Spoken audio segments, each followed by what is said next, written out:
आप लोग देख रहे हैं अभी स्टडी पॉइंट एकेडमी। तो इसमें हम लोग पढ़ रहे थे पढ़ रहे थे, हम लोग साइंस पढ़ रहे थे।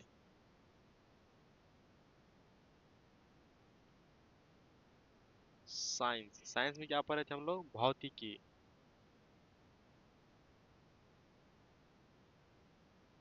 भौतिकी में यानी कि फिजिक्स में जो हम लोग चैप्टर पढ़ रहे थे उसका क्या नाम था आपका? Reflection of light. क्या नाम था आपका?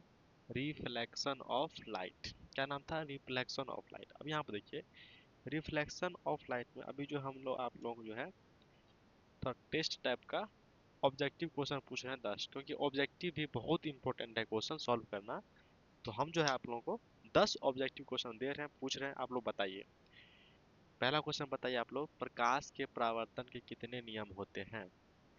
प्रकाश के परावर्तन के कितने नियम होते हैं, पहले ये बताइए आप लोग। प्रकाश के परावर्तन के कितने नियम होते हैं? तो प्रकाश के दो नियम होते हैं। प्रकाश के परावर्तन के दो नियम होते हैं। कितना होता है? दो नियम होता है। प्रकाश के परावर्तन कितने नियम होता है? दो नियम होता है। अब दूसरा बताइए, ये तो हो गया प्रकाश का परावर्तन। अब बताइए आप लोग, समतल दर्पण में कैसा प्रतिबिंब बनता है?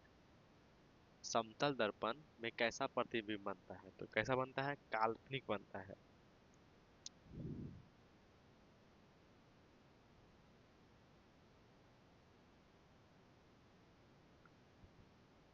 कैसा प्रतिबिंब बनाता है समतल दर्पण? काल्पनिक प्रतिबिंब बनाता है समतल दर्पण।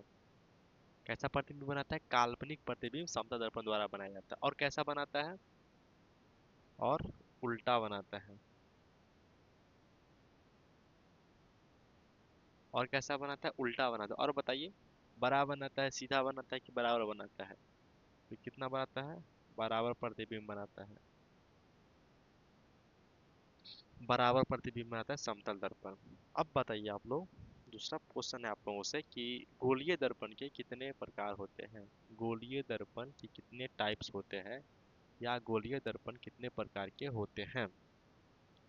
तो गोलीय दर्पण आप लोगों को कितने प्रकार के होते हैं? दो प्रकार के होते हैं। गोलीय दर्पण कितने प्रकार के होते हैं? दो प्रकार के होते हैं। कौन कौन से होते हैं? एक होता है आपका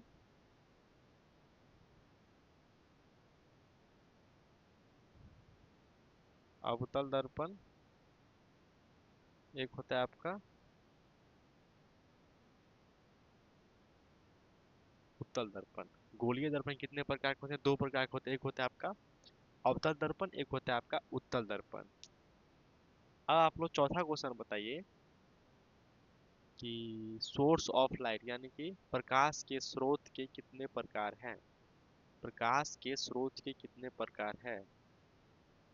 कितने हैं? दो। कितना है? दो प्रकार है। चौथा का कितना हो जाएगा? दो प्रकार है। प्रकाश के स्रोत के दो प्रकार है, एक है प्रदीप्त, एक है आपका अप्रदीप्त। समझ में आ गया? चौथा ऑब्जेक्टिव ये हो गया आपका कि प्रकाश के स्रोत के कितने प्रकार है, तो दो प्रकार है। अब बताइए आप लोग, प्रकाश के परावर्तन के दूसरा नियम क्या है? प्रकाश के परावर्तन के दूसरा नियम क्या है? दूसरा नियम क्या है आपका? यहाँ पे लिखते हैं,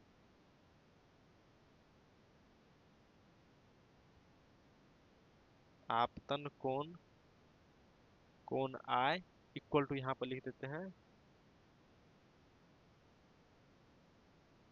परावर्तन कोण, कोण आर। ये होता है आपका दूसरा नियम। तो पहला नियम क्या होता है आपका? आपतित किरण, परावर्तित किरण तथा आपतन बिंदु पर डाला गया अभिलंब तीनों एक ही सतह पे होते हैं, वो है पहला नियम। दूसरा नियम क्या है आपका? आपतन कोण इक्वल टू परावर्तन कोण। ये हो गया आपका। अब आप लोग बताइए कि अवतल दर्पण, अवतल दर्पण, अवतल दर्पण में फोकस दूरी कैसी होती है? धनात्मक या ऋणात्मक? बताइए, अवतल दर्पण में फोकस दूरी कैसी होती है? तो पछाठा क्या हो गया? अवतल दर्पण में फोकस दूरी कैसी होती है? ऋणात्मक। कैसी होती है? ऋणात्मक। कैसी होती है? ऋणात्मक। अवतल, अवतल दर्पण में फोकस दूरी कैसी होती है? ऋणात्मक। और बताइए, अवतल दर्पण कैसा प्रतिबिंब बनाता है? अवतल दर्पण कैसा प्रतिबिंब बनाता है? अवतल दर्पण कैसा प्रतिबिंब बनाता है? अवतल दर्पण कैसा प्रतिबिंब बनाता है? तो वो वास्तविक और काल्पनिक दोनों प्रतिबिंब बनाता है।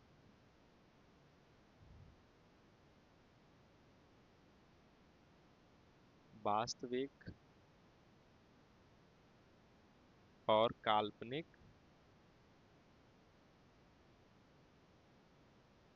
काल्पनिक दोनों प्रतिबिंब बनाता है। वास्तविक अवतल दर्पण वास्तविक और काल्पनिक दोनों टाइप का प्रतिबिंब बनाता है। यहाँ तक क्लियर हो गया। अब चलिए 7th 8 नंबर ये हो गया। अब बताइए प्रकाश की चाल सबसे ज्यादा कहाँ पे होती है?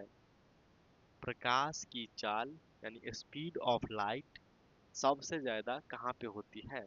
स्पीड ऑफ लाइट सबसे ज्यादा कहाँ पे होती है? स्पीड ऑफ लाइट सबसे ज्यादा कहाँ पे होती है? बताइए आप लोग। कहाँ पे होती है? निर्वात में। कहाँ पे? निर्वात में।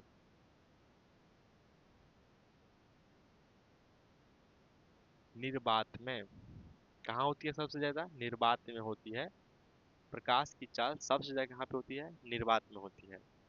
अब आप लोग को 9 नंबर क्वेश्चन बोलिए। 9 नंबर हम क्वेश्चन दे उसका आंसर बताइए कि अगर निर्वात में सबसे ज्यादा प्रकाश की चाल होती है तो कितनी होती है? यानी कि निर्वात में प्रकाश की चाल कितनी होती है? 9 नंबर क्वेश्चन है आप लोगों के बीच कि निर्वात में प्रकाश की चाल कितनी होती है? निर्वात में प्रकाश की चाल कितनी होती है? कितनी होती है? 3 लाख किलोमीटर यानी कि 3 × 10⁵ किलोमीटर पर सेकेंड। अगर इसको मीटर में लिखेंगे तो क्या लिखेंगे? 3 × 10⁸ मीटर पर सेकेंड, क्योंकि 1 किलोमीटर में 1000 मीटर होता है, इसीलिए ये हो गया।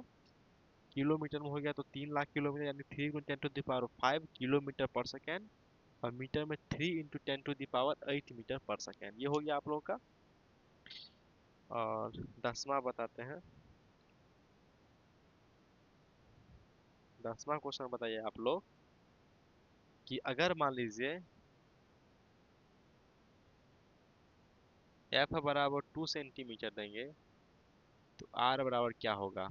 एफ बराबर अगर आपको 2 सेंटी, आप देखिए अगर एफ बराबर 2 सेंटीमीटर दिए तो आर बराबर क्या होगा? तो हम लोग एक क्या प्रूफ किए थे कि एफ बराबर क्या होता है?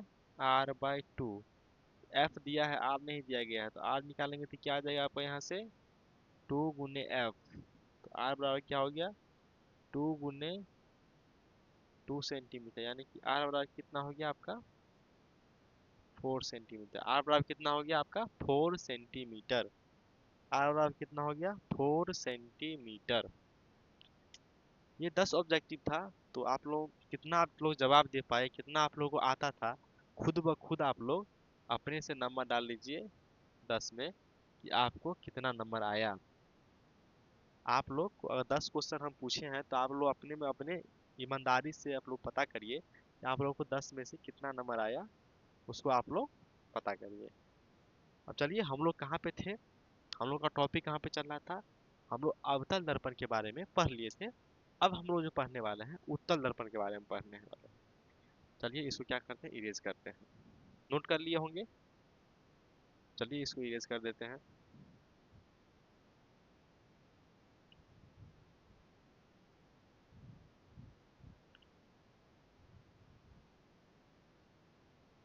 नेक्स्ट टॉपिक क्या है हम लोग का?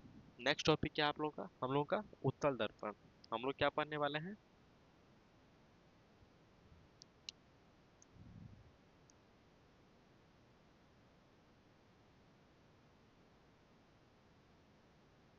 उत्तल दर्पण। इसको क्या बोलते हैं इंग्लिश में? कन्वेक्स।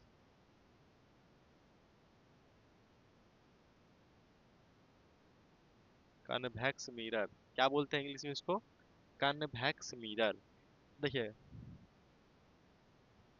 कैसे देखते हैं, कैसा होता है कन्वेक्स मिरर यानी उत्तल दर्पण। बाहर की ओर उभरा हुआ रहता है, बाहर की ओर उभरा हुआ रहता है। और पेंट हम किधर करते हैं, दायां साइड यानी कि राइट साइड हम लोग पेंट करते हैं। तो ये कौन सा दर्पण है, उत्तल दर्पण है।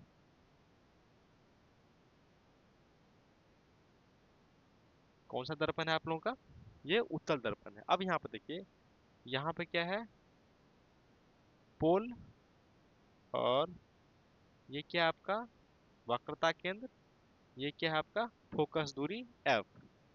देखिए यहाँ से यहाँ इस दूरी को क्या बोलते हैं, फोकस दूरी, आप लोगों को पता है,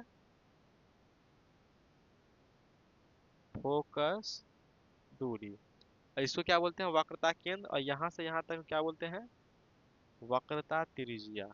वक्रता त्रिज्या ये आप लोगों को पता है, इसको क्या बोलते हैं, वक्रता त्रिज्या। ये आप लोगों को भली भांति पता है। अब यहाँ पे देखिए हम लोग उत्तल दर्पण के गुण देखने वाले हैं। उत्तल दर्पण के गुण देखने वाला है। तो पहला गुण बताइए उत्तल दर्पण का क्या गुण है। यानी उत्तल दर्पण रहेगा, जैसे कि हम लोग अवतल दर्पण का गुण क्या देखे थे, वो भीतर की ओर धंसा हुआ रहता है और उसका फोकस दूरी ऋणात्मक होता है, वो हम लोग पढ़ लिए थे। अब इसका बताइए कि उत्तल दर्पण का गुण क्या सब है। उत्तल दर्पण का गुण क्या सब है आप लोग बताइए। तो सबसे पहली बात याद रखिए कि ये उत्तल दर्पण, यह यह बाहर की ओर, यह बाहर की ओर उभरा हुआ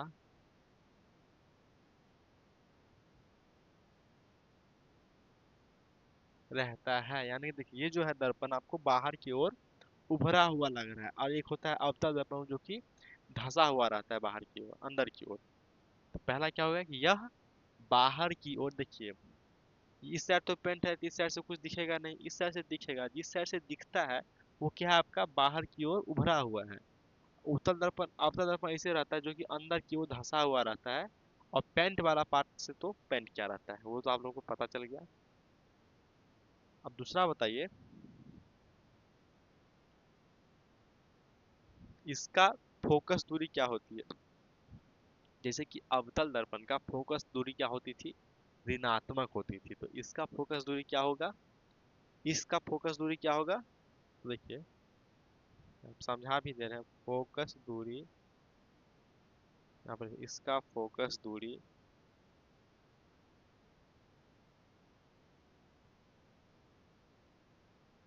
इसका फोकस दूरी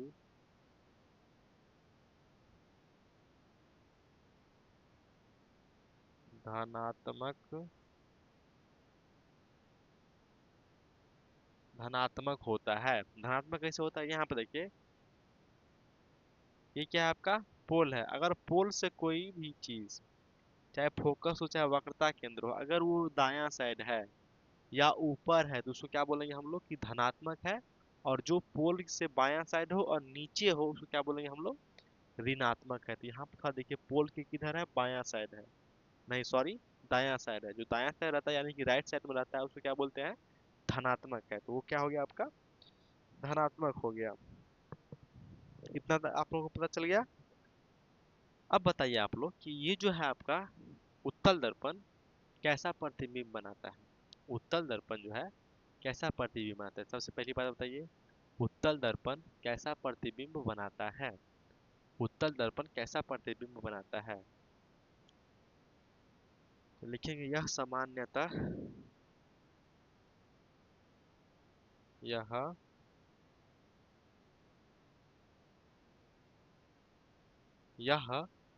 सामान्यतः, उत्तल दर्पण जो है आपका, यह सामान्यतः वस्तु का वस्तु का सीधा कौमा सीधा, देखिए वस्तु का सीधा कॉमा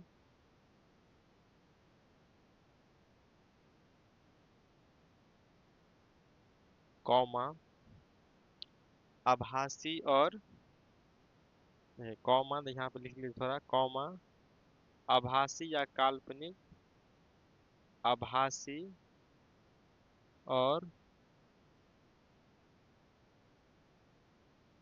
छोटा प्रतिबिंब, छोटा प्रतिबिंब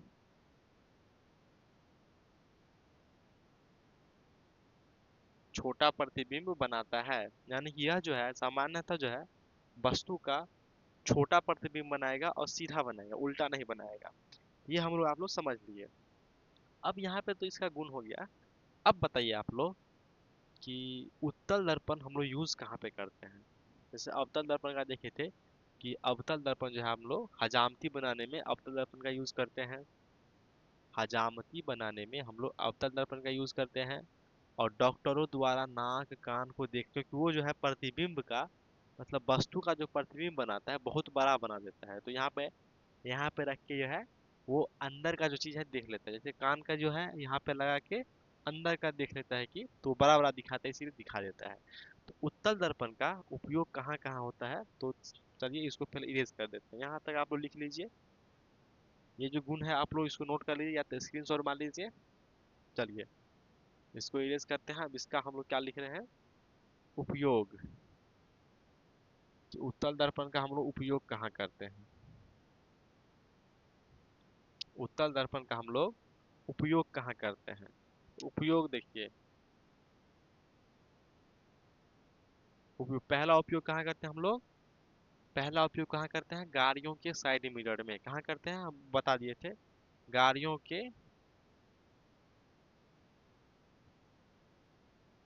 गाड़ियों के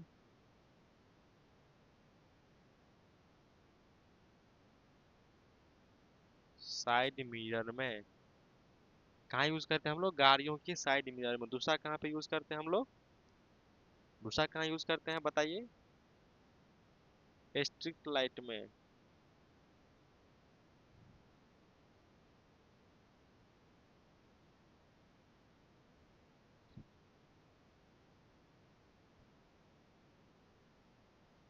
कहाँ यूज करते हैं हम लोग, स्टिक लाइट में। यानी कि यहाँ पे जो लगा रहता था स्टिक, स्टिक लाइट, यहाँ पे भी कौन सा दर्पण यूज होता था, उत्तल दर्पण यूज हो रहा था। चलिए हम लोग उत्तल दर्पण के बारे में जान लिए।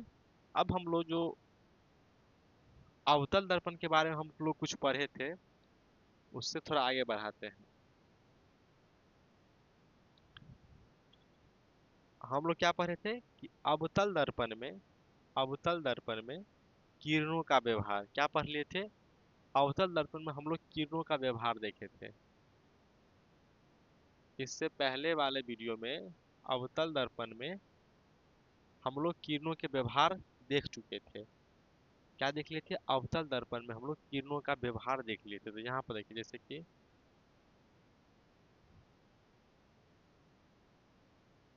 देखिए दर्पण में हम लोग सामान्यतः यूज कौन सा दर्पण करते हैं, तो अवतल दर्पण। और लेंस में कौन सा लेंस यूज करते हैं, उत्तल लेंस यूज करते हैं। दर्पण में अवतल लेंस नहीं, दर्पण में अवतल दर्पण और लेंस में उत्तल लेंस सामान्यतः हम लोग यूज करते हैं। यहाँ पर देखिए, तो जैसे कि यहाँ पर देखिए ये क्या था, पोल। ये क्या है, एफ। ये क्या है आपका, सी। ये क्या हो गया आपका, मुख्य अक्ष। मुख्य अक्ष। अब यहाँ पर देखिए हम लोग अवतल दर्पण में जो है किरणों का व्यवहार देखे थे। अगर जब कोई किरण इस मुख्य अक्ष के समानांतर आती है, समानांतर आपतित होती है, तो दर्पण से परावर्तन के बाद फोकस से होकर गुजरेगी। ये था आपका पहला नियम। क्या था ये, पहला नियम था अवतल दर्पण में किरणों का व्यवहार जो हम लोग देखे थे। तो वहां पे पहला क्या था कि अगर कोई किरण मुख्य अक्ष के समानांतर आपतित होती है तो परावर्तन के बाद फोकस से होकर जाएगी। दूसरा क्या था, यहाँ पे देखिए दूसरा क्या था, ये था पी, ये था एफ, ये था आपका सी। ये तो हो गया आपका मुख्य अक्ष। दूसरा क्या था, अगर किसी कोई किरण फोकस पर आपतित होती हो, यदि कोई किरण फोकस पे आपतित होती हो तो परावर्तन के बाद मुख्य अक्ष के समानांतर गुजरेगी। ये था आपका दूसरा नियम। दूसरा, किरणों का व्यवहार। देखिए तीसरा यहीं पे समझा दे रहे हैं।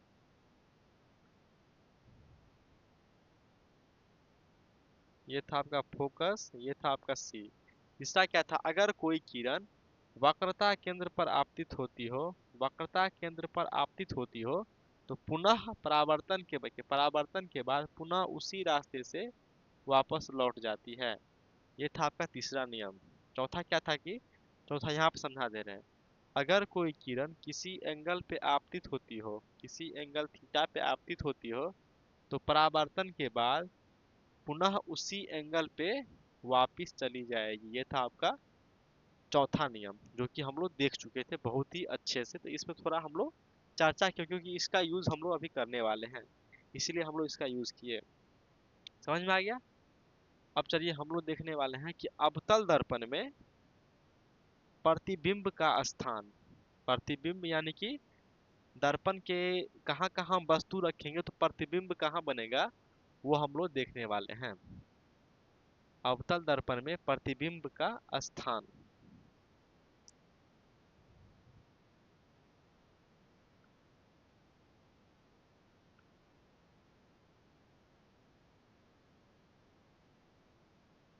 अवतल दर्पण में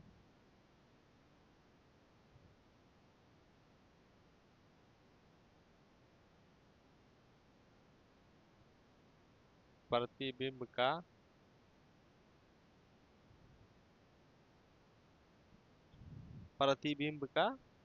स्थान।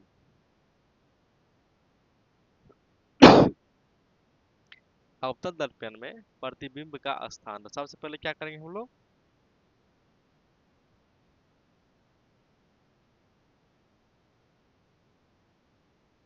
अवतल दर्पण बना दिए। अब यहाँ पे देखिए, यहाँ पे क्या होता है, ये P यानी कि पोल, ये क्या होता है आपका F, ये क्या होता है C, और ये क्या हो गया, मान मान लीजिए यहाँ पे क्या है, इन्फिनिटी यानी कि अनंत। ये आप लोग समझ ये कौन सा दर्पण था, या कौन सा दर्पण है, ये अवतल दर्पण है, ये आप लोग को पता है। अब यहाँ पे देखिए, हम लोग जो है वस्तु को 6 जगह रख सकते हैं। कहाँ कहाँ रख सकते हैं बता रहे हैं। देखिए सबसे पहले हम लोग कहाँ रख सकते हैं वस्तु को, देखिए ध्रुव, ये क्या है ध्रुव, इसको क्या बोलते हैं, ध्रुव, इसको क्या बोलते हैं फोकस, इसको क्या बोलते हैं आपका वक्रता केंद्र, और इसको क्या बोलते हैं अनंत। तो देखिए सबसे पहले हम लोग वस्तु को कहाँ पे रखते हैं, तो सबसे पहले यहाँ पे रखेंगे। पहला स्थान वस्तु को कहाँ पे रखने का है, देखिए हम ट्रिक बता देंगे, आप लोगों को समझ जाइएगा। सबसे पहले कहाँ रखना है, ध्रुव और फोकस के बीच कहाँ रखना है, ध्रुव और फोकस के बीच पहला वस्तु को हम कहाँ रखेंगे, यानी कि देखिए दर्पण के सामने हम लोग को वस्तु को रखने का टोटल 6 स्थान है। हम 6 स्थान पे कहीं भी रख सकते हैं। तो पहला स्थान क्या बोले हम, ध्रुव और फोकस के बीच में हम वस्तु को रख सकते हैं, पहला स्थान है कि ये जो ध्रुव है और ये जो फोकस है इसके बीच में हम लोग वस्तु को रख सकते हैं। ये हो गया पहला स्थान। दूसरा स्थान क्या है, कि हम वस्तु को फोकस पे रख सकते हैं। कहाँ पे रख सकते हैं, दूसरा स्थान कहाँ पे है, फोकस पर। कहाँ रख सकते हैं, दूसरा स्थान कहाँ है, फोकस पे भी हम लोग वस्तु को रख सकते हैं। ये हो गया दूसरा स्थान। तीसरा क्या है आपका, वक्रता केंद्र और फोकस के बीच यहाँ पे रख सकते हैं। देखिए पहले यहाँ पे था कि फोकस पे, फिर वक्रता केंद्र और फोकस के बीच, वक्रता केंद्र और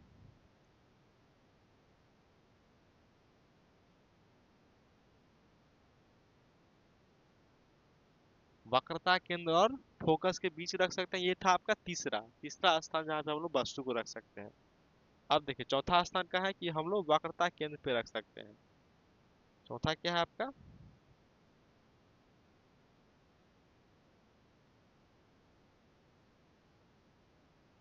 कि हम लोग वस्तु कहाँ पे रख सकते हैं? वक्रता केंद्र पे रख सकते हैं। कहाँ रख सकते हैं हम लोग? वक्रता केंद्र पे रख सकते हैं। ये देखिए आप लोगों को याद रखना चाहिए वस्तु का स्थान। पहला था ध्रुव और फोकस के बीच, दूसरा क्या है? फोकस पे, तीसरा क्या है? वक्रता केंद्र और फोकस के बीच, चौथा क्या है? फोकस पे। ये हो गया। चौथा क्या है आपका? देखिए ये क्या है? अनंत, और ये क्या है आपका? वक्रता केंद्र। तो यहाँ पे एक रख सकते हैं, यानी इसको क्या बोलेंगे? अनंत और अनंत और वक्रता केंद्र के बीच, वक्रता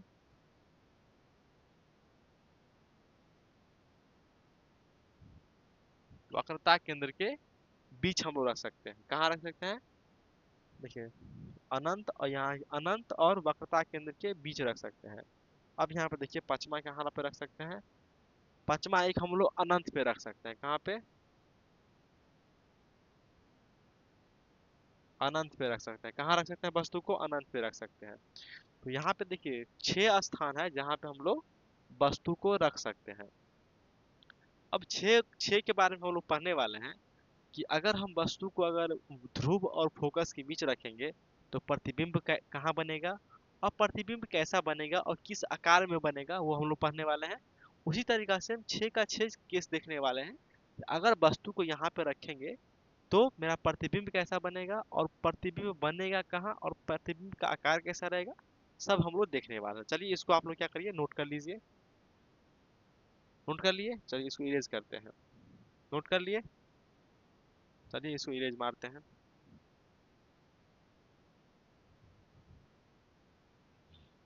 अब हम लोग चलने वाले हैं, पहला केस देखने वाले हैं इसका। पहला केस क्या था?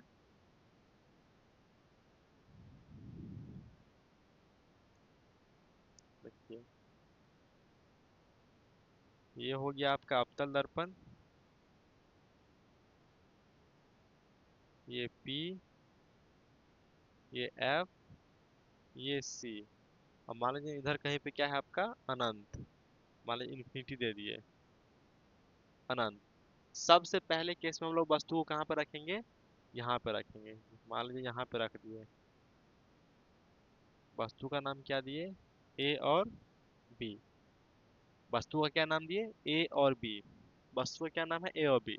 सबसे पहली बात आप लोग याद रखिए कि हम लोग को देखिए वस्तु से हम लोग कहीं से भी प्रकाश निकाल सकते, किरण निकाल सकते हैं। सबसे पहले क्या करेंगे? ये जो मुख्य अक्ष है उसके समानांतर निकालेंगे। तो यहाँ पे देखिए ये वस्तु है तो इसके समानांतर निकाले हैं। देखिए ये जो आपका ये मुख्य अक्ष था उसके समानांतर निकालेंगे एक, और एक जो है यहाँ से निकालेंगे, यानी कि वक्रता केंद्र पे अगर हम आपतित करते हैं तो कहाँ जाएगा? यहाँ पे थोड़ा ध्यान दीजिए। अब वस्तु को यहाँ पे रखते हैं हम लोग तो ये क्या हो जाएगा? अगर इसके अगर पैरेलल में यानी कि इसके समानांतर जाती है तो कहाँ से होकर गुजरती है? फोकस से होकर गुजरती है।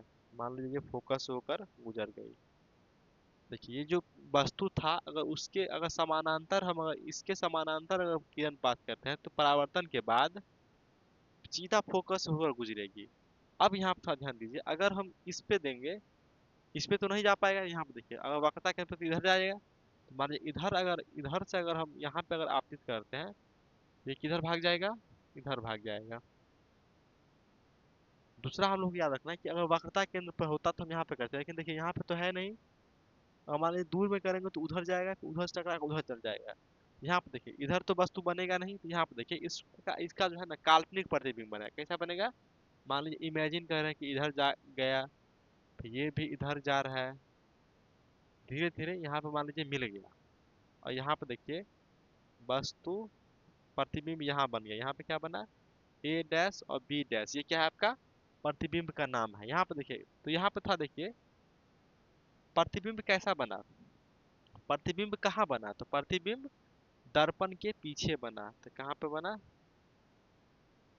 दर्पण के पीछे। कहाँ बना प्रतिबिंब? दर्पण के पीछे। और बताइए कैसा प्रतिबिंब बना? यहाँ पे देखिए ये काल्पनिक करके बना, यहाँ पे बनता नहीं लेकिन हम लोग काल्पनिक किए कि यहाँ पे बनेगा। तो दूसरा क्या हो गया कि कैसा प्रतिबिंब बना, काल्पनिक प्रतिबिंब बना।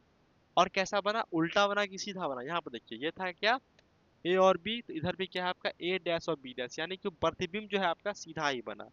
तो क्या काल्पनिक बना और सीधा बना। और ये कितना बड़ा है कि छोटा है, देखिए ये इतना ही बड़ा है, ये इतना बड़ा है, ये क्या हो गया, बड़ा प्रतिबिंब बना। क्या बना, काल्पनिक, सीधा और बड़ा। और आप यहाँ पे एक पॉइंट याद रखिए कि अवतल दर्पण में एक ही केस ऐसा है जहाँ पे काल्पनिक प्रतिबिंब बनेगा, बाकी 5 के 5 केस में वास्तविक प्रतिबिंब बनेगा। एक ही केस है जो कि ध्रुव और फोकस के बीच में अगर हम वस्तु को रखते हैं तो वस्तु जो है प्रतिबिंब कैसा बनता है, काल्पनिक बनता है। और काल्पनिक सीधा और बड़ा बनता है।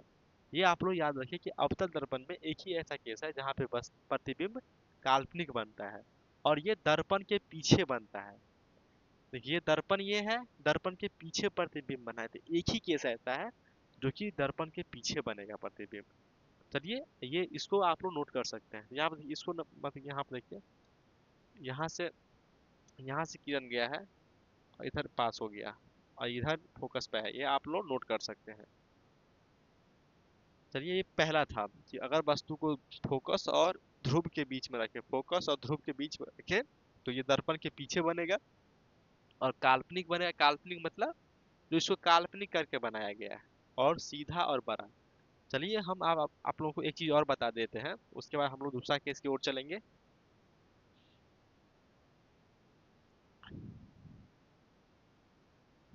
देखिए एक होता है क्या, काल्पनिक प्रतिबिंब। एक क्या होता है आपका, काल्पनिक। एक क्या होता है आपका, वास्तविक।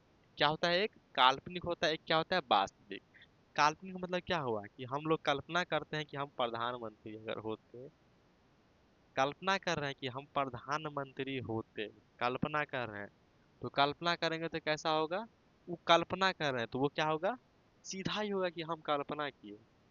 और एक होता है वास्तविक, तो वास्तविक तो एक झोला छाप है, सोच भी नहीं सकते। वास्तविक में तो है ही नहीं ना, कुछ नहीं है, वास्तविक में कुछ नहीं है। लेकिन काल्पनिक में हम सीधा सटीक सोच सकते हैं कि हम अगर सीएम और मतलब बिहार रहते, बिहार का अगर हम सीएम रहते तो क्या होता। तो यहाँ पे जो है देखिए, काल्पनिक जो रहता है ना वो सीधा सीधा बनता है। क्या बनता है, सीधा। अब वास्तविक में कुछ नहीं है तो यह क्या हो गया, उल्टा। आप लोग ऐसे इसको याद रखिए। जैसे मान लीजिए काल्पनिक में आप लोग सोचिएगा कि हम लोग अगर अगर हम उसे क्या बोलते हैं उसको, किसी हीरोइन का नाम लीजिए आप लोग, किसी हीरोइन का नाम लीजिए कि हाँ रश्मिका मंदाना, जैसे मान लीजिए रश्मिका मंदाना। आप लोग काल्पनिक कल्पना कर सकते हैं कि उससे शादी हो जाए, ये क्या है, कल्पना कर सकते हैं। और रियलिटी में यानी वास्तविक में तो मारेगी वो, जूता से मारेगी, वो आपको पहचानती भी नहीं, आप उसके सामने कुछ नहीं है। यानी वास्तविक में क्या होता है, उल्टा होता है। और काल्पनिक में क्या होता है, सीधा होता है। ये आप लोग याद रखिए, समझ गए वास्तविक और काल्पनिक में क्या अंतर है। काल्पनिक मतलब सीधा, वास्तविक मतलब उल्टा। समझ में आ गया। चलिए अब दूसरा केस हम लोग देख रहे हैं कि दूसरा प्रतिबिंब को कहाँ रखते हैं। क्या है ये, अवतल दर्पण, ये हो गया पी, ये हो गया एफ, ये हो गया सी, ये क्या हो गया आपका अनंत। सेकंड केस क्या था, आपको पहला हम कहाँ पर रखे, फोकस और, फोकस और ध्रुव के बीच में रखे। अब दूसरा केस में कहाँ रखेंगे हम लोग, वस्तु को फोकस पे रखेंगे। जब फोकस पे रखेंगे तो देखेंगे कि प्रतिबिंब कहाँ बनेगा, तो इसका नाम दे दिए ए और बी। सबसे पहले क्या करेंगे, एक किरण निकालेंगे इस वस्तु से जो कि इसके समानांतर होगा। मुख्य अक्ष के समानांतर अगर एक किरण पास करते हैं तो वह कहाँ से होकर गुजरेगी, फोकस से होकर गुजरेगी। कहाँ से होकर गुजरेगी, फोकस से होकर गुजरेगी। और देखिए एक किरण जो है आपका इस पे डालेंगे, यानी मान लीजिए थोड़ा बड़ा रहता, मान लीजिए थोड़ा बड़ा रहता यहाँ तक रहता, तो इस पे डालते हैं। इसके पैरेलल में।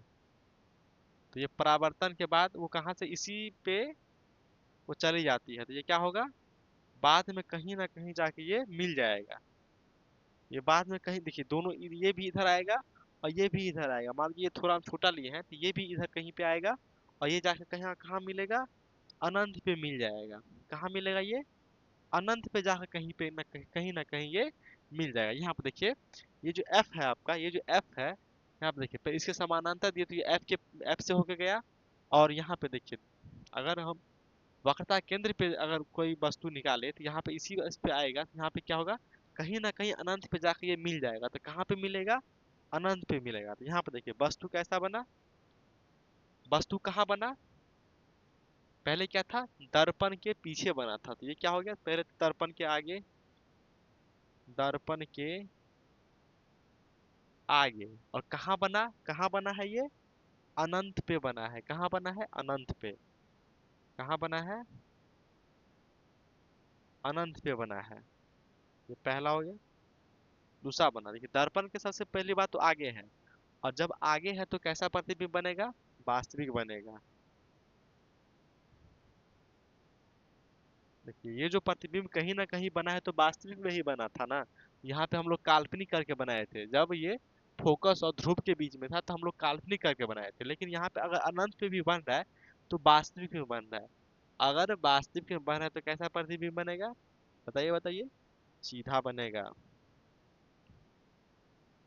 वास्तविक प्रतिबिंब कैसा बनेगा, सीधा बनाएगा। अब बताइए ये वस्तु यहाँ पे देखिए, ये ए था तो ये क्या हो गया आपका बी डैश, और ये हो गया ए डैश। यहाँ पे देखिए ये वस्तु ऐसा था, प्रतिबिंब ऐसा बना है, यानी कि उल्टा बन गया। यहाँ पे क्या था, ए और बी, ये क्या हो गया, बी और ए। तो ये क्या हो गया, प्रतिबिंब उल्टा बना, और क्या बना, ये इतना ही बड़ा था, ये इतना बड़ा बन गया।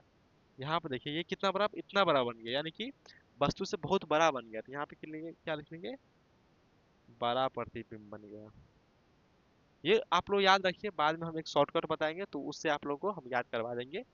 अगर फोकस पे रहेगा तो प्रतिबिंब कहाँ बनेगा वो हम आप लोगों को सिखा देंगे। तो यहाँ पे तो समझ आइए ना, जब प्रतिबिंब को फोकस पे रखेंगे तो प्रतिबिंब कहाँ बनेगा, अनंत पे बनेगा। कहाँ बनेगा, अनंत पे बनेगा। और ये वास्तविक बनेगा, अब वास्तविक बनेगा तो सीधा बनेगा। और यहाँ पे देखिए प्रतिबिंब ऐसा था और ये ऐसा होके जो है ना थोड़ा बड़ा में बना। देखिए प्रतिबिंब ऐसा था और ये ऐसा होके यहाँ पे बहुत बड़ा में बना है। समझ में आ गया, देखिए ये ऐसा था, ये ऐसा होके प्रतिबिंब बहुत बड़ा यहाँ पे बना है। तो ये उल्टा बना है, और ये देखिए ये इतना ही बड़ा था और यहाँ पर देखिए ये इतना बड़ा बन गया, यानी कि ये वस्तु से बना बना है। ये हो गया सेकंड केस, आप लोग इसको नोट कर लीजिए। चलिए इसको इरेज करते हैं अब। अभी दो केस देखे हैं कि दो जगह, दो स्थान ढूंढ के हम लोग वस्तु को रख दिए हैं। टोटल कितना स्थान है, 6 स्थान। तो चलिए अब लोग हम तीसरा स्थान पर रखते हैं वस्तु को। अवतल दर्पण तो आप सीख गए होंगे कि अवतल दर्पण कैसा रहता है। ये हो गया P, ये हो गया F, ये हो गया C, ये हो गया आपका अनंत मान लीजिए। अब कहाँ पे तीसरा स्थान कहाँ पे है जो हम वस्तु को रखेंगे हम लोग, तीसरा स्थान कहाँ पे है जहाँ पे हम लोग वस्तु को रखेंगे। देखिए पहला स्थान कहाँ था, फोकस और ध्रुव के बीच। दूसरा क्या था, फोकस पे। तीसरा क्या है कि वक्रता केंद्र और फोकस के बीच रखेंगे। कहाँ रखेंगे, वक्रता केंद्र और फोकस के बीच। इसका नाम रख दिए ए और बी। और यहाँ पे देखिए इसके समानांतर एक किरण पास करेंगे। पास करेंगे तो समानांतर जो किरण जाती है आपको दर्पण, वो कहाँ से पास होती है, फोकस से होकर गुजरती है। ये आप लोगों को पता है। अब यहाँ पे देखिए थोड़ा छोटा लेते हैं, रुकिए थोड़ा 2 मिनट। ये देखिए यहाँ पे लिए ए और बी, इसका नाम दे दिए। और यहाँ से अगर आपतित होती है इसके समानांतर तो कहाँ से गुजरेगी, फोकस से होकर गुजरेगी। और यहाँ पे देखिए एक किरण जो है हम लोग यहाँ पे पास करते हैं। तो यहाँ पे जो पास करते हैं तो ये इसी पे आएगी। ये कहीं ना कहीं जाके मिल जाएगी। यहाँ पे मान लीजिए मिल गया, यहाँ पे कहीं मिल गया, क्योंकि यहाँ पे देखिए अगर वक्रता केंद्र पर आपतित करते हैं तो इसी से पुनः वापिस लौट जाती है। ये तो आप लोगों को पता है। और ये लौट जाती तो यहाँ पे देखिए ये भी इधर से आ रहा है, यहाँ पे कहीं ना कहीं मिलेगा। ये देखिए ये अनंत नहीं है, अनंत यहाँ पे बहुत दूर में है, ये अनंत नहीं है, तो यहाँ पे जब वस्तु आके मिल गया, ये क्या था ए और बी, तो ये क्या हो जाएगा आपका, यहाँ पे देखिए बी तो यहीं पे रहेगा और ये उठ के यहाँ पे आ गया, यानी कि ए डैश और बी डैश। तो बताइए आप लोग प्रतिबिंब कैसा बना। सबसे पहली बात देखिए, प्रतिबिंब जो है दर्पण के आगे बना, ये लिखना नहीं है, आप लिख लीजिएगा, पर दर्पण के आगे, दर्पण के आगे। और कहाँ बना है प्रतिबिंब, देखिए प्रतिबिंब कहाँ बना है, देखिए वक्रता केंद्र और अनंत के बीच में बना है, तो क्या लिखेंगे हम लोग, अनंत और वक्रता केंद्र के बीच, यानी कि वक्रता केंद्र और, देखिए ये क्या था वक्रता केंद्र और ये क्या है आपका अनंत, इस दोनों के बीच में प्रतिबिंब बना है। अब बताइए कैसा प्रतिबिंब है, वास्तविक है कि काल्पनिक है। काल्पनिक उधर कहीं पे काल्पनिक होता, जो वस्तु दर्पण के पीछे बनाते, ये क्या था, ये क्या है वास्तविक, ये क्या है वास्तविक। अब वास्तविक है तो कैसा प्रतिबिंब रहेगा, वो सीधा रहेगा। अब यहाँ पे देखिए ये वास्तविक है तो प्रतिबिंब सीधा बनाएगा। अब यहाँ पे देखिए ये कैसा बनाएगा, अब यहाँ पे देखिए ये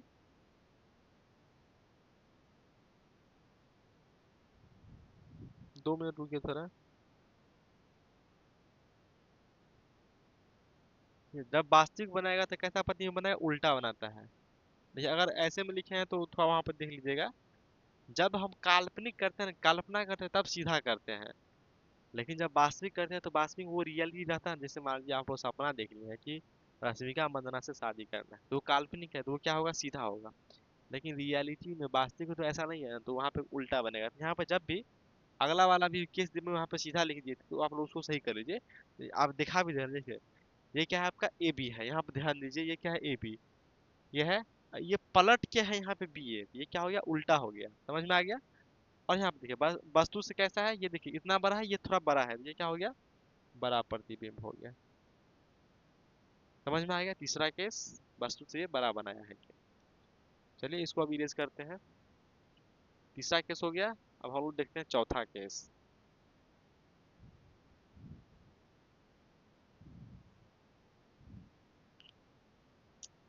चौथा केस देखिए,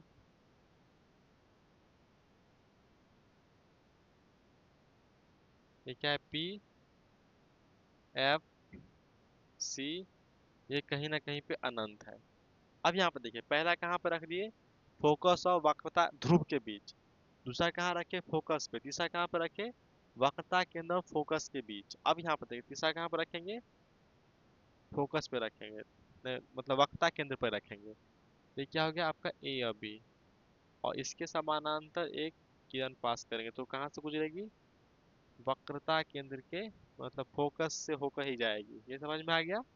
अब यहाँ पे देखिए, अगर यहाँ पे अगर कोई वस्तु है तो हम तो इस पे नहीं रख सकते हैं, लेकिन हम क्या बोले थे, एक इसके समानांतर और एक ध्रुव, मतलब इस पे वक्रता केंद्र पे आपतित करने के लिए। लेकिन यहाँ पे नहीं है तो हम कहाँ पे करेंगे, फोकस पे एक किरण आपतित करेंगे। फोकस पे अगर कोई किरण आपतित होती है तो परावर्तन के बाद इसके कहाँ जाती है, समानांतर जाती है।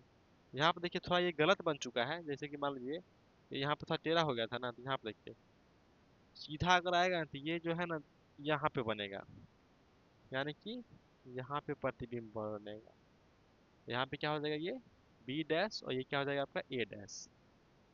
और ये परावर्तन फोकस पे अगर आपत्ति होती है तो परावर्तन के बाद वो मुख्य के समानांतर हो जाती है। तो ये इसमें यहाँ पे कैसा प्रति, ये देखिए ये दर्पण बन गया यहाँ पे, तो कहाँ दर्पण कहाँ पे बना, ये दर्पण के आगे बना, यानी कि ये हम लोग नहीं लिख रहे हैं, दर्पण के आगे ही बनेगा। देखिए कहाँ पे बन रहा है ये, देखिए वस्तु था कहाँ पे, वक्रता केंद्र पे, प्रतिबिंब भी कहाँ बना है, वक्रता केंद्र पे। तो यहाँ पे लिखेंगे कहाँ बना है, वक्रता केंद्र पर। अब वक्रता केंद्र पर बना है तो कैसा प्रतिबिंब बना है, देखिए इधर बना है, तो ये कैसा बना है, वास्तविक। वास्तविक, अब वास्तविक रहेगा तो कैसा बनेगा, उल्टा, जो कि आपको दिख रहा है। यहाँ पे क्या था ए बी, यहाँ पे क्या हो गया बी ए, ये था क्या ए बी, ये क्या हो गया उल्टा होके हो गया बी ए। और कैसा कितना बड़ा है, जितना बड़ा ये है उतना बराबर ये है, ये क्या हो गया, बराबर प्रतिबिंब बनाया। कैसा बनाया, बराबर प्रतिबिंब बनाया। चलिए इसको भी नोट कर लीजिए, ये चौथा केस हो गया। अब पांचवा केस देखते हैं, यहाँ तक तो रख दिए हैं। अब हम लोग देख रहे हैं पांचवा केस। उसके बाद लास्ट केस होगा, उसके बाद हम लोग याद करना सीखेंगे कि कहाँ वस्तु रखेंगे तो कहाँ पे हमारा प्रतिबिंब बनेगा। ये हम लोग प्रॉपर मैनर से भी सीख रहे हैं। ये हो गया पॉइंट पी, ये हो गया एफ, ये हो गया सी, और यहाँ पे कहीं पे अनंत है। अब यहाँ पे देखिए, यहाँ भी रख दिए, फोकस पे भी रख दिए, इसके बीच भी रख दिए, और वक्रता केंद्र पे भी रख दिए। अब एक कहाँ पे था, तो यहाँ पे है, अनंत और वक्रता केंद्र के बीच।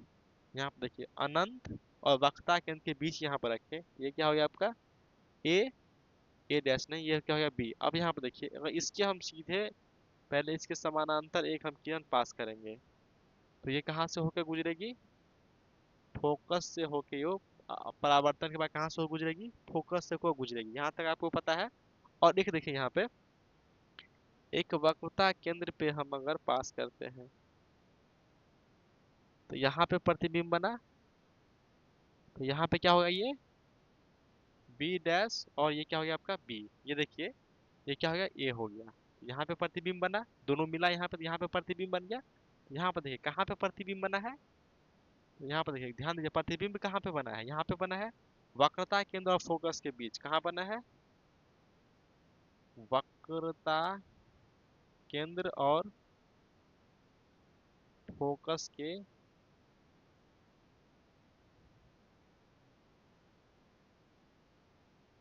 के बीच बना है। और कैसा प्रतिबिंब है, वास्तविक है, क्योंकि यहाँ पे बन गया है। कैसा प्रतिबिंब है, वास्तविक प्रतिबिंब है। अब वास्तविक रहेगा तो कैसा रहेगा, उल्टा रहेगा। और यहाँ पे देखिए बड़ा है कि छोटा है, यहाँ पे देखिए इतना बड़ा था, इतना बड़ी है, तो कितना बड़ा, कितना हो गया, छोटा हो गया। यानी कि एक चीज देख रहे हैं आप, ध्रुव के जितना नजदीक था उतना बड़ा प्रतिबिंब बन रहा था, और जितना ये अनंत की ओर जा रहा है उतना छोटा प्रतिबिंब हो रहा है। ये आप लोग ध्यान दे रहे हैं, ये आप लोग इसको नोट करिए। एक लास्ट केस है, उसको भी हम लोग बता दे रहे हैं। चलिए इसको आप नोट कर लीजिए, देखिए इसको आप लोग नोट कर लीजिए। अब लास्ट केस जो हम मैं बता दे रहे हैं आप लोगों को, यहाँ पर देखिए, ये क्या हो गया आपका, ये तो आप लोगों को रटा चुका होगा अभी तक, इतना ही बता दिए ना। ये हो गया पी, ये हो गया एफ, ये हो गया सी, और यहाँ पे कहीं पे अनंत है। तो यानी कि देखिए अनंत से कोई आ रहा है, यानी कि मान लीजिए सूर्य तारा जो भी होगा, सूर्य तारे चंद्रमा जहां भी होगा अनंत, वहां से कोई आपतित होती है, तो आपतित होकर कहाँ पे जाएगी, कहाँ पे जाएगी, फोकस से हो जाएगी। और यहाँ पे देखिए, यहाँ पे अगर अनंत से आती है कोई किरण, फिर अगर फोकस पे जाएगी, फोकस पे, तो यहाँ पे मिल जाएगी दोनों, दोनों पे मिल जाएगी, तो प्रतिबिंब कहाँ पे बनेगा, तो फोकस पर। कहाँ बनेगा, फोकस पर। और कैसा बनेगा, वास्तविक, और वास्तविक रहेगा तो उल्टा। और कितना बड़ा है, छोटा, तो बहुत बहुत छोटा, बहुत बहुत बहुत लिखिए, उसके बाद क्या लिख दीजिए, छोटा, यानी कि बहुत छोटा प्रतिबिंब बनेगा। यानी कि जब अनंत से कोई वस्तु आएगा, प्रतिबिंब अगर रखा रहेगा, मतलब प्रतिबिंब नहीं, सॉरी, वस्तु रखा रहेगा, तो उसका प्रतिबिंब बहुत छोटा बनेगा, बहुत छोटा, नग्न माध्यम में बनेगा। यही हो गया आप लोगों का 6 केस, आप लोग इसको भी नोट कर लीजिए। अब हम लोग आप लोगों को, मतलब हम आप लोगों को, हम लोग नहीं, मैं अकेला हूँ यहाँ पे, देखिए हम आप लोगों को जो है अब याद करना सिखाते हैं कि 6 केस जो है कैसे, कहाँ पे कैसा क्या रहेगा, तो प्रतिबिंब कैसा बनेगा।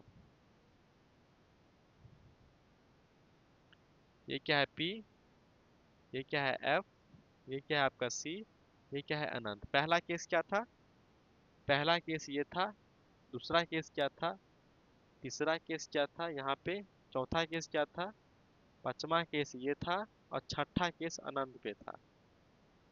था। देखिए इस केस को छोड़ दीजिए, पहला केस को आप लोग छोड़ दीजिए, सॉरी पहला केस को आप लोग छोड़ दीजिए, ये जो पहला केस है इसको आप छोड़ दीजिए, इसको आप लोग ऐसे याद करिए कि अवतल दर्पण में प्रतिबिंब का स्थान जो पहला केस है जो कि फोकस और ध्रुव के बीच में, याद का नाम सिखा रहे हैं, प्रॉपर मैनर में तो हम सीख लिए और देख भी लिए कि कहाँ पे क्या बनता है। आप लोग याद करिए, आंख मुने याद करिए कि पहला केस को हमको भूल जाना है कि जो फोकस और ध्रुव के बीच बनेगा, आंख मुनिए और बोलिए मेरे साथ, फोकस और ध्रुव के जो बीच में रहेगा वो जो है दर्पण के पीछे बनेगा। कहाँ बनेगा? दर्पण के पीछे बनेगा। और कैसा प्रतिबिंब बनेगा? काल्पनिक प्रतिबिंब बनेगा। कैसा बनेगा? काल्पनिक बनेगा और वस्तु से बड़ा बनेगा। ये छोड़ दीजिए, ये पहला केस है, पहला केस आप लोग को याद हो जाएगा क्योंकि वो मान लीजिए पहला केस है, एक ही एक ऐसा है जो कि अलग है, जो कि काल्पनिक है, ये अलग है, तो आप लोगों से हो जाएगा। दूसरा देखिए, जब कोई, ऐसे याद करिए, जब फोकस पे रहेगा, कोई वस्तु को अगर फोकस पे रखेंगे उसका प्रतिबिंब अनंत पे बनेगा। यहाँ पे देखिए, कोई अगर फोकस पे रहेगा तो अनंत पे बनेगा। जैसे कि ये मान लीजिए हम है, ये आपका फोकस है, यानी कि ये ध्रुव है, ये ध्रुव है, ये अनंत है। अगर हम यहाँ पे देखिए, ये फोकस हो गया, देखिए ये हो गया आपका, देखिए ये हो गया आपका क्या, यहाँ पे देखिए ये हो गया आपका ध्रुव, ये हो गया आपका फोकस, ये हो गया आपका, ये मेरा माथा हो गया आपका वक्रता केंद्र, और ये हो गया आपका, ये बीच वाला, ये हो गया आपका अनंत। तो यहाँ पे देखिए, पहला केस को छोड़िए, जो हम यहाँ पे रखेंगे इस दोनों के बीच में, अगर मान लीजिए फोकस पे रखते हैं तो प्रतिबिंब कहाँ बनेगा? अनंत पे बनेगा। कहाँ बनेगा? फोकस पे अगर रखते हैं तो प्रतिबिंब कहाँ बनेगा? अनंत पे बनेगा। अगर अनंत पे रखते हैं तो प्रतिबिंब कहाँ बनेगा? फोकस पे बनेगा। अगर वस्तु फोकस पे रखते हैं, यहाँ पे देखिए, अगर प्रतिबिंब वस्तु को फोकस पे रखते हैं तो प्रतिबिंब कहाँ बनेगा? अनंत पे बनेगा। पहला केस याद करिए, तो यहाँ से दुगो याद हो गया, दुगो केस। पहला तो याद ही हो गया, इस दोनों के बीच में रखेगा, रखिएगा तो यहाँ पे कैसा बनेगा? काल्पनिक बनेगा, और यहाँ पे रखेगा बनेगा। और ये देखिए, एक क्या फोकस पे रखेंगे तो प्रतिबिंब कहाँ बनेगा? अनंत पे। और वस्तु को अनंत पे रखेंगे तो फोकस पे जाके उसका प्रतिबिंब बनेगा। ये याद हो गया। अब यहाँ पे देखिए, तीसरा याद रखिए, इस दोनों को बता रहे हैं। तीसरा याद करिए, अगर कोई वस्तु अगर वक्रता केंद्र पे होगा तो उसका प्रतिबिंब भी वक्रता केंद्र पे ही बनेगा। अगर कोई वस्तु अगर वक्रता केंद्र पे रहेगा तो उसका प्रतिबिंब भी वक्रता केंद्र पर ही बनेगा। ये हो गया। अब यहाँ पे देखिए, अगर इसके बीच में रखेंगे, अगर प्रतिबिंब को मतलब किसी वस्तु को इसके बीच में रखेंगे, वक्रता केंद्र और फोकस के बीच, तो प्रतिबिंब बनेगा यहाँ पे अनंत और वक्रता केंद्र के बीच। अब वस्तु को रखते हैं यहाँ पे तो प्रतिबिंब बनेगा इसके बीच। ये याद हो गया। ये था ट्रिक आप लोगों को याद करने का कि देखिए, पहला तो इसको याद कर लीजिए। आप लोगों से ऐसा क्वेश्चन ही पूछा जाएगा, अवतल दर्पण में हम वस्तु को कहाँ रखें ताकि प्रतिबिंब काल्पनिक बनेगा, तो यहाँ पे फोकस और ध्रुव के बीच में रखेंगे तो मेरा प्रतिबिंब जो है काल्पनिक बनेगा। दूसरा क्या था? अगर फोकस पे रखेंगे तो अनंत पे बनेगा, और अनंत पे रखेंगे तो फोकस पे बनेगा। ये हो गया। और तीसरा याद रखिए कि अगर ध्रुव, ये क्या है, वक्रता केंद्र पे रखेंगे तो प्रतिबिंब भी जो है वक्रता केंद्र पे बनेगा। अब चौथा देखिए, अगर इसके इसके बीच में प्रतिबिंब रहेगा, मतलब वस्तु रहेगा तो प्रतिबिंब यहाँ बनेगा, और वस्तु यहाँ रहेगा तो प्रतिबिंब यहाँ बनेगा। ये हो गया आप लोग का याद करने का शॉर्टकट। तो चलिए, यहाँ पे जो है हम लोग देख चुके हैं कि अवतल दर्पण में प्रतिबिंब का स्थान क्या क्या होता है, और हम लोग नेक्स्ट जो पढ़ने वाले हैं वो आप लोगों को बहुत ही मजेदार रहेगा। तो चलिए, इस वीडियो में आशा करते हैं कि आप लोग बहुत अच्छा प्यार दीजिएगा, और चैनल को जो है जितना ज़्यादा सब्सक्राइब करवा सकते हैं आप लोग सब्सक्राइब करवाइए, समझ गए। और आप लोग कमेंट करिए, और कमेंट आप लोग अगर नहीं कर पा रहे हैं तो आप लोग सब्सक्राइब करिए, और अपने व्हाट्सएप, गांव के व्हाट्सएप के ग्रुप में आप लोग जोड़िए, ताकि हम जो है पर्सनली, हम लोग नहीं, हम अकेले हैं, हम जो है आप लोगों के लिए मेहनत कर रहे हैं, तो आप लोग भी सपोर्ट करिए और सब्सक्राइब करवाइए चैनल को।